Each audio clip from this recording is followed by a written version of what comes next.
Price lord rise for Jesus TV. இப்போ நம்ம கூட வந்து மிஸ் கேரோலினா அவங்க இப்போ ஜாயின் பண்ணியிருக்கிறாங்க. இப்போ அவங்கள்ட்ட சில கொஷின்ஸ்லாம் கேட்க போகிறோம். நம்ம வியூவர்ஸ்க்கு ஏதாச்சும் உங்களோட ஸ்பிரிச்சுவல் லைஃப் பற்றி ஏதாச்சும் கொஞ்சம் ஷேர் பண்ண விரும்புகிறீங்களா?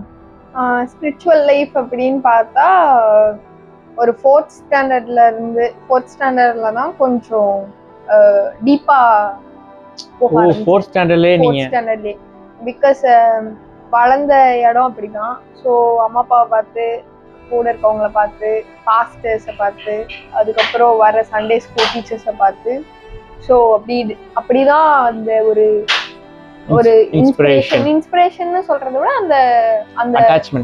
அந்த ஃபயர் அங்கதான் ஸ்டார்ட் ஆச்சு. அது ஒரு ஸ்பார்க் அங்க ஸ்டார்ட் ஆச்சு அப்படின்னு சொல்லலாம். ஸோ ஃபோர்த்ல இருந்து அது அப்படியே கண்டினியூ ஆகி போயிட்டு இருக்கு. இப்போ உங்கள் ஸ்பிரிச்சுவல் லைஃப்பில் நீங்கள் ஏதாச்சும் ஸ்ட்ரகிள்ஸ் ஏதாச்சும் ஃபேஸ் பண்ணீங்களா? அந்த ஸ்ட்ரகிள்ஸ்லேருந்து நீங்கள் நம்ம வியூவர்ஸ்க்கு எப்படி அதில் அந்த ஸ்ட்ரகிள்ஸை நம்ம ஃபேஸ் பண்ணணுன்ட்டு ஏதாச்சும் டிப்ஸ் கொடுத்தா கொஞ்சம் நல்லாயிருக்கும்னு நினைக்கிறேன். ஸ்பிரிச்சுவல் லைஃப்பில் ஸ்ட்ரகிள்ஸ் வர்றதுன்றது it's most common thing. Because எப்போ நம்ம ரொம்ப டீப்பாக ஸ்பிரிச்சுவல் லைஃப்குள்ளே போகிறோமோ அப்போ வந்து நம்மளுக்கு மென்டலி இல்லைன்னா சுற்றி இருக்கிறவங்களால அப்படின்னு நிறையா நம்மளுக்கு டிஸ்ட்ராக்ஷன்ஸ் வரும். ஸோ வந்து அங்கே பிரேக் டவுன் ஆகி அது ஓகே அப்படின்னு உட்காராம அதை நம்ம கண்டினியூவாக பண்ணோம் அப்படின்னா நிறையா மிராக்கிள்ஸ் பார்க்கலாம். ஓகே, ஒரு விஷயத்த நீங்கள் மறந்துட்டீங்க. அந்த உங்கள் ஃபோர்த் ஸ்டாண்டர்டில் நீங்கள் உங்கள் ஸ்பிரிச்சுவல் லைஃப் பற்றி அந்த ஸ்பார்க்கை பற்றி நீங்கள் சொன்னீங்க. அந்த ஸ்பார்க் எப்படி இருந்துச்சு? அந்த ஸ்பார்க்லேருந்து நீங்கள் எப்படி இந்த 4th to அந்த 10th வரைக்கும் அந்த க்ரோத்து, ஸ்பிரிச்சுவல் க்ரோத்து எப்படி இருந்துச்சு? அந்த க்ரோத்தில் நீங்கள் என்னென்னலாம் ஃபேஸ் பண்ணீங்க?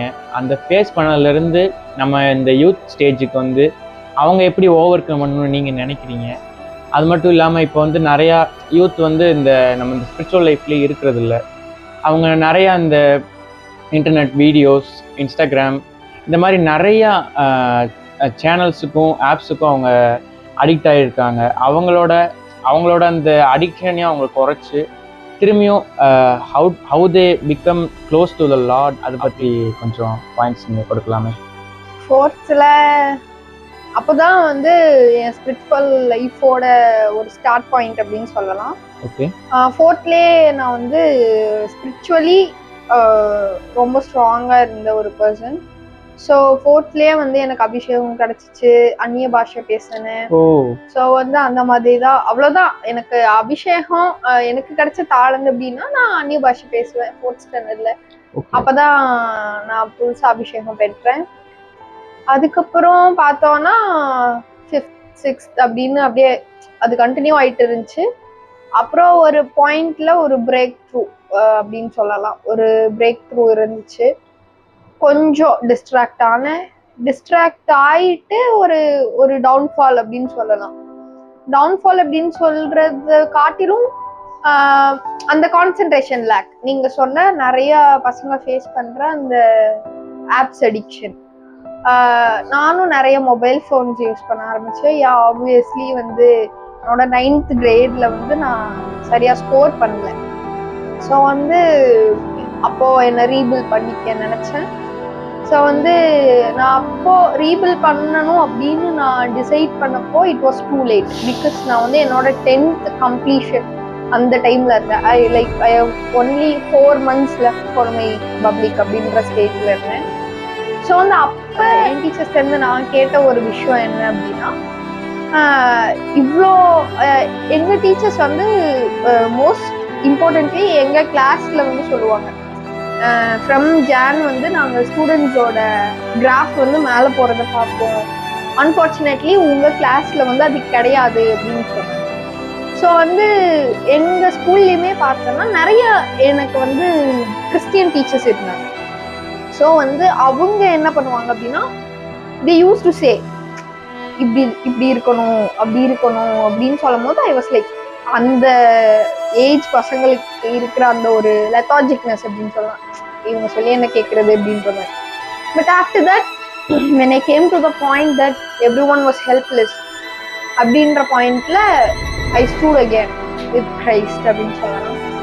அப்போதான் எனக்கு அந்த வசனம், எவன் ஒருவன் ஞானத்தில் குறைவுள்ளவனாக இருக்கிறானோ அவன் தேவனிடத்தில் கேட்க கடவுள். ஸோ வந்து அந்த வசனத்தை வச்சு நான் டெய்லியும் ப்ரேயர் பண்ணுவேன். எனக்கு மேக்ஸ் வராது, சுத்தமாக வராது. ஸோ வந்து நான் எப்பயுமே என் ப்ரேயரில் நான் சொல்கிற விஷயம் என்னன்னா, ஏசப்பா எங்கள் மேம் நோன்னு சொல்லிட்டாங்க, my mam was helpless. So வந்து நீங்கள் தான் எனக்கு ஞானத்தை தருவேன்னு சொல்லியிருக்கீங்க, ஞானம் உங்கள்கிட்ட இருந்து தான் எனக்கு வரும். எனக்கு இந்த சம் தெரியல அப்படின்னா நீங்கள் இன்னும் எனக்கு நீங்கள் இன்னும் எனக்கு அந்த ஞானத்தை தரல அப்படின்லாம் இருக்கும். ஸோ வந்து எதுவும் எனக்கு தெரியாமல் இருக்கக்கூடாது, நானாக தான் படிக்க போகிறேன். ஸோ வந்து நீங்கள் எனக்கு ஹெல்ப் பண்ணுங்க, எனக்கு அந்த விஸ்டமை கொடுங்க அப்படின்னு தான் நான் டெய்லி ப்ரேயர் பண்ணுவேன். அதே மாதிரி I don't see max at nights. நான் வந்து ஏர்லி மார்னிங் தான் பார்ப்பேன். ஏர்லி மார்னிங் பார்க்கும்போது என்ன பண்ணுவேன், ஒரு சம் புரியலை அப்படின்னா I use to go wash my face, pray பண்ணுவேன். ஏசப்பா எனக்கு இது புரியல, டீச் மீ அப்படின்னு சொல்லிட்டு நான் திருப்பி அந்த சம் பார்க்க ஆரம்பிச்சேன். ஸோ வந்து அந்த செகண்ட் டைம் ஐ ரியலைஸ் நான் மிஸ் பண்ண அந்த நியூட்டன் கார்னர் வந்து ஏசப்பா எனக்கு ஹெல்ப் பண்ணார். So that's how I was. அப்போ அந்த டைம் ஆஃப் ரியலைஸ், அந்த டைம் எனக்கு அந்த ரியலைஸ் ஆன அந்த டைம்ல I left all these things. Phone use பண்றது நிறுத்திட்டேன், இன்ஸ்டாகிராம்ஸ் யூஸ் பண்றது நிறுத்திட்டேன், because I was with him. So எல்லாத்தையுமே நிறுத்திட்டேன். I was only concentrating on my studies and prayer, because the only thing that would help was prayer. So வந்து அப்படிதான் நான் prayer பண்ணேன். ஸோ அப்படிதான் இருந்தேன். So that's how it's going on. ஏசப்பா என்னை உயர்த்தினாரு, நல்ல மார்க்ஸ் கொடுத்தாரு. அப்படியே கண்டினியூஸ் அந்த அடுத்த நெக்ஸ்ட் 3 yearsமே ஐ வாஸ் ப்ரேயிங். பிகாஸ் எனக்கு அந்த நெக்ஸ்ட் பப்ளிக் 10 பப்ளிக்லேயா இருக்கட்டும், 11 பப்ளிக்லேயா ஆகட்டும், 12 பப்ளிக்லேயா ஆகட்டும், நான் வந்து பயாலஜி குரூப் தான் எடுத்தேன். ஸோ வந்து the one who helped me was Jesus. So அந்த மாதிரி தான் எனக்கு எல்லாமே கிடைச்சிச்சு. through prayers, I got it through prayers. Okay. So when you fear for the Lord, that's starting of your wisdom, right? Yes. So after your fourth the spiritual life, you continued after that 9th standard studies and all. Okay. So you are fear with the Lord again and again in the after the fourth and after that years and all. Okay. You hope you guys enjoyed this video and நீங்களும் நிறையா பயன்பட்டீங்கன்னு நாங்கள் நினைக்கிறோம். இன்னுமாய் கூட நம்மளோட sister வந்து நிறையா infotainment நம்மளுக்கு கொடுத்தாங்க. இன்னும் நம்மளுக்கு ஸ்பிரிச்சுவல் லைஃபுக்கு நிறையா கொடுத்தாங்கன்னு நாம் நம்புகிறோம். தேங்க்ஸ் ஃபார் வாட்சிங். Like and subscribe.